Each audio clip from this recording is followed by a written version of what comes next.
Facebook Meta verify হওয়ার পর যদি আপনার প্রোফাইল পিকচারটা চলে যায় কিংবা কেউ রিপোর্ট দিয়ে যদি রিমুভ করে দেয় কিংবা ডিলিট হয়ে যায়, তাহলে পরবর্তীতে প্রোফাইল পিকচার চেঞ্জ করার জন্য দেখতে পাচ্ছেন এডিট ইউর প্রোফাইল পিকচার। এডিটের মধ্যে ক্লিক করার পর দেখতে পাচ্ছেন আপনার ফেসবুক অ্যাকাউন্টটি শো করবে। শো করার পর এখানে দেখতে পাচ্ছেন আপলোড নিউ ফটো। তো আপলোড নিউ ফটোর মধ্যে ক্লিক করলে আপনার গ্যালারিতে নিয়ে যাবে।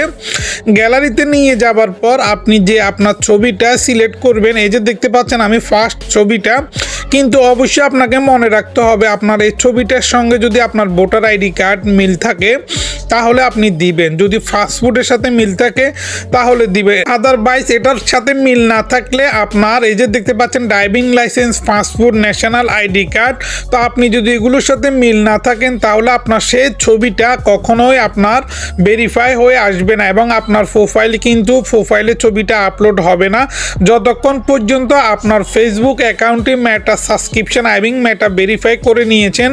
যতক্ষণ পর্যন্ত আপনার আইডি থেকে মেটা ভেরিফাই ক্যান্সেল না হবে ততক্ষণ পর্যন্ত আপনার ছবি আপলোড হবে না। এই দেখেন আমি কিন্তু এখান থেকে আমার ছবিটা আপলোড হয় নাই।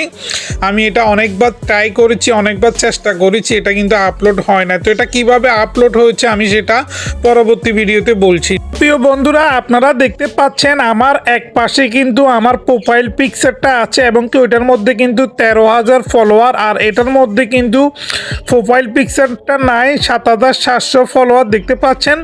তো এটা আমার এই যে পাশে আমার ফেসবুকে মেটা ভেরিফাই দেখতে পাচ্ছেন ব্লু টিক মার্ক, এটা যতদিন ছিল ততদিন আমি কিন্তু প্রোফাইল পিকচার চেঞ্জ করতে পারি না, আমি অনেকবার ট্রাই করছি। আর এ পাশে দেখতে পাচ্ছেন যে আমার নামের পাশে কিন্তু মেটা ভেরিফাই যে ব্লু টিক মার্ক সেটা কিন্তু নেই। এটা আমি যখন ফেসবুক থেকে ক্যান্সেল করে ফেলি তখন থেকে তার পরের দিনে আমি কিন্তু আমার ছবিটা চেঞ্জ করতে পেরেছি, কারণ আমার প্রোফাইলের যে ছবিটা, যে নামটা, তার সঙ্গে আমার ভোটার আইডি কার্ড এবং কি আমার পাসপোর্টের মিল নেই। কেন মিল নেই? কারণ আমার ভোটার আইডি কার্ড আমি অনেক আগে করেছি এবং আমার এটা কিন্তু নতুন ছবি, তো নতুন ছবি আর ভোটার আইডি কার্ডের সাথে মিল নেই বলে আপডেট হয় না। কিন্তু আপনার পুরনো ভোটার আইডি কার্ড দিয়ে আপনি যাবতীয় সব কিছুই করতে পারবেন, শুধু প্রোফাইল পিকচার চেঞ্জ করতে পারবেন না।